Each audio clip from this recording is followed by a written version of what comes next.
Allah Teala buyurur: "Yevme la yenfa'u malun ve la banun illa men etallaha bi kalbin selim." O gün insana nə mal dövlət, nə oğul uşaq fayda verər, yalnız salamat qəlblə gələndən başqa. Və ona görə, yəni qəlbin salamat olması, yəni olduqca böyük nemət sayılır. İnsan qəlbinin salamat olduğuna görə, yəni ən əfsəl dərəcəni qazana bilir. Ona görə Peyğəmbər s.ə.v-dən soruşulanda ki, mən afdalun nəs, insanların ən əfzəli kimdir? Peyğəmbər s.ə.v buyurur ki, məxmumul qalbi və saduqul lisən.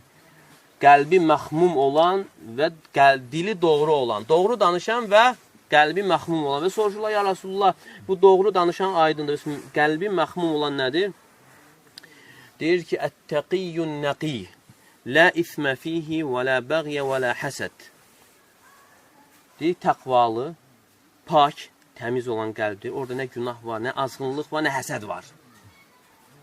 Deməli, insan qəlbini təmizləməklə, yəni artıq insanlara qarşı qəlbi salamat olmaqla nə olur? Artıq yəni ən əfsəl insan, Allah qatında ən əfsəl insanlardan ola bilər.